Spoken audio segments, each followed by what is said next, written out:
Okay, let's dive right into this. Welcome to The Explainer. Today, we're exploring a really fascinating comparison. Picture the sheer grit of a football field on one side and the smooth glide of a ballroom floor on the other. We're going to break down the unique, everyday capabilities that we can pick up from ballroom dancing and how to actually stack up against what we traditionally learn from sports. It's a fantastic look at how different environments train our bodies and our minds in completely different ways. Honestly, you might be surprised by just how much the dance floor mirrors the complexities of our daily lives.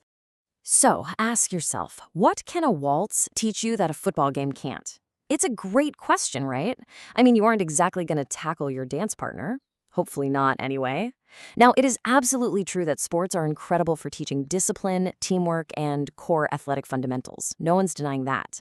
But today, we're going to look specifically and neutrally at the highly nuanced skills that are developed uniquely on the dance floor. It's not about one being better than the other. It's really about recognizing the completely different toolkit that partner dancing brings to the table. Section 1. Beyond traditional sports, the baseline setup. Let's look at the immediate contrast in multitasking here.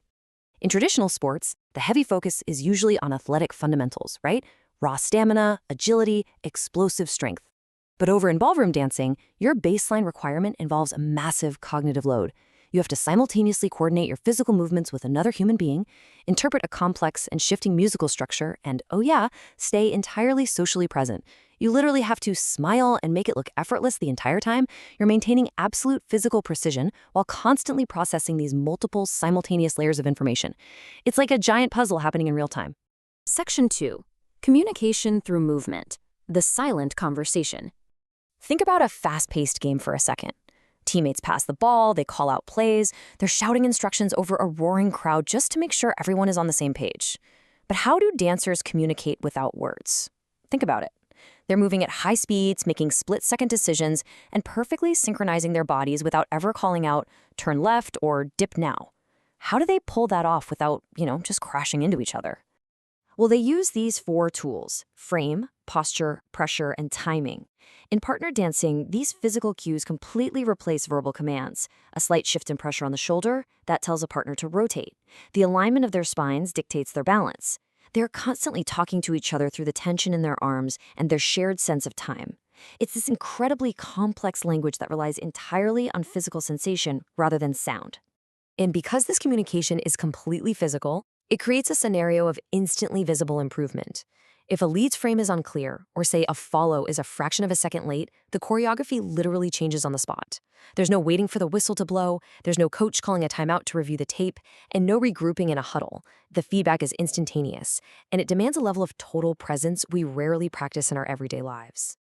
So the crucial takeaway here is this concept of closed-loop feedback. Basically, it's a communication cycle where physical cues provide immediate instruction, allowing for instant correction while the movement continues. Imagine being able to adjust to a colleague's shifting mood in a corporate meeting as seamlessly as a dancer adjusts to a misstep.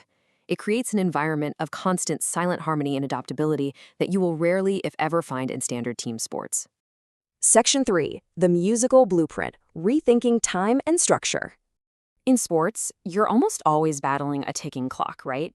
It's a countdown-inducing stress built around quarters, halves, or strict time limits. But in ballroom, time is completely dictated by the music. It's not a countdown, it's a flow. The tempo changes, the rhythmic accents, the musical phrasing. Dancers aren't just moving to a steady beat.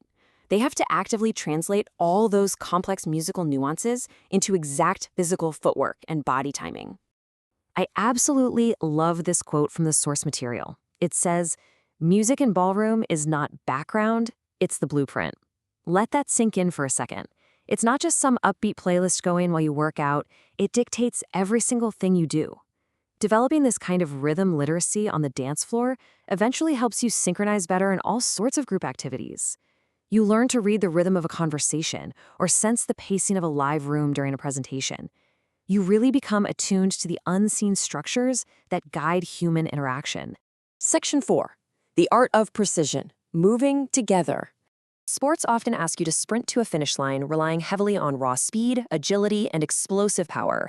Ballroom is an entirely different beast. It requires couples to share motion through complex patterns without colliding, without losing physical connection, all while maintaining a beautiful aesthetic form. It is the ultimate exercise in spatial awareness and anti-collision. It requires absolute control rather than just racing to the end of a play. And this brings us to a really fascinating mental capability developed through dance. It's called the quiet correction mindset. I just find this brilliant. This is the subtle skill of managing micro-adjustments on the fly. You aren't stopping to fix a mistake. If someone steps slightly off beat, you seamlessly adjust your balance so the audience never even notices. Think about how valuable that is. The ability to recover gracefully from a stumble in life, or maybe a mistake in a presentation, without losing your composure. It's a highly unique benefit of ballroom that builds tremendous resilience. Section 5. Social fluency and progress, the psychological contrast. Think about sports socializing for a second. It's usually highly structured. You've got scheduled practices, defined plays, organized post-game events. You kind of exist within safe set boundaries. Ballroom socializing, however, is all about on-the-spot engagement. You literally have to walk up to strangers, ask them for a dance, navigate personal space, follow etiquette, and take immediate physical feedback without making things awkward. It's like a rapid-fire networking event.